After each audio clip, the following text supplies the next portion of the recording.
So as you can tell, we're doing a series of 3 together with Mrs. Barber. I tagged her for all 3 of these to hopefully remind you guys back what you learned in 6th grade and building on that. Plates move 1 to 24 centimeters per year. Mm-hmm. They are measured with GPS. Mm-hmm. All the plates have motion. Mm-hmm. They can collide and crash. They can pull apart. And they can, you're going to punch me. They can, Sorry. They can slip past each other and grind. Yeah, and feel free to make the motions if you want to. All right, now, plate boundaries are the edges where these meet, and they extend right into the lithosphere, but not any further than that. So it stops right there. Now, there are 3 types of boundaries. I'll do one, you do one, I'll do one? Sure. Okay, so you have divergent. Divergent means that they come and pull apart, and that's like seafloor spreading with our friend Mr. Harry Hess. You can have convergent, which is the subduction, what we were talked about in 2 videos ago. Yep. Convergent means to converge or come together. Mm-hmm. Very good. And then the last one, transform, poor California people. Right. And all 3 of these are found all over Earth. So it's not like you're just going to say in North America, we just have divergent. But you have all 3 everywhere in the world.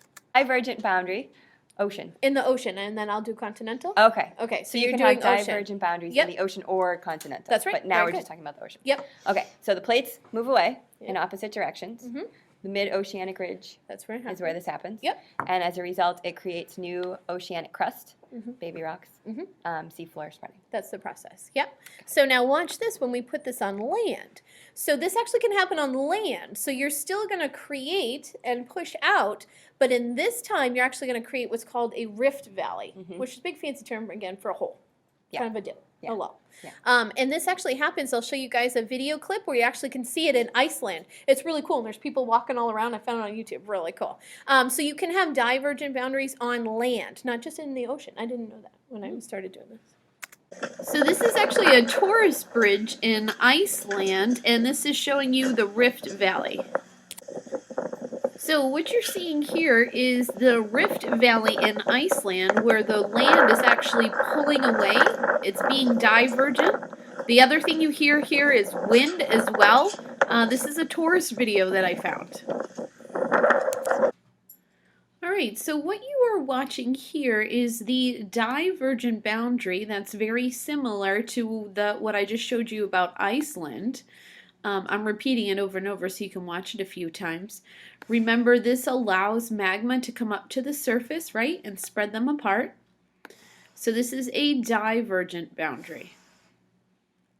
Okay, convergent boundary. Okay, convergent boundaries are where plates collide or crash. Density is going to decide who's going to win. That's right. Who puts the smack down on who? Who puts the smack down on who. So the results vary depending on the type involved. That's right. So it depends if you're continental versus continental, or oceanic versus continental, or oceanic versus oceanic. So, oh, look at that. It's the next one. Oh. So I wanted to show you the results of this. So if you have ocean versus continental, what are you going to create? A deep ocean trench and a volcano. You're going to do subduction. But if you have oceanic versus oceanic, guess what? You're just going to make a hole. Deep ocean trench. Because you're the same density, so nobody's going to win. And then continental versus continental, they're the exact same density, but in this case, instead of creating a hole, what's going to happen is their density is strong enough that it's like a car crash where it buckles up and the hood buckles up and you get mountains. Pretty cool, huh? Is that like the Himalaya Mountains? It is, in fact. Look at that. It's the next slide. That was good, Miss Barbara. Very good. So I'll let you do this one. Go ahead. Convergent. Okay. Mountain creation. Yep. Convergent. Continental crust. Yep. They collide or crash. Yep. So when they come together, they push upward and they make mountains. Yep. Thickens, buckles, and pushes up. They're the same density. Right. Because so nobody's putting the smack down. Right. If one was more dense than the other, you wouldn't have them go up. One would go up and one would go down. So they're the same density, and an example would be the Himalayas. Pull apart. On the opposite sides of them, they crash into continental crust, which is less dense and thus more buoyant, causing the oceanic crust to dive under. This is known as a convergent boundary or a subduction zone. Oceanic crust dives back into the mantle where the rock eventually melts. Some of this will rise through the crust and form volcanoes.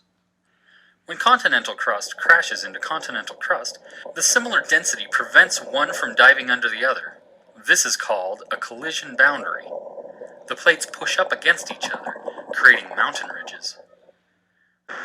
50 million years ago, the Asian and Indian plates were about to clash. Separated by a dying ocean, they collided with fantastic force. Neither would give way, and the land had only one way to go: up.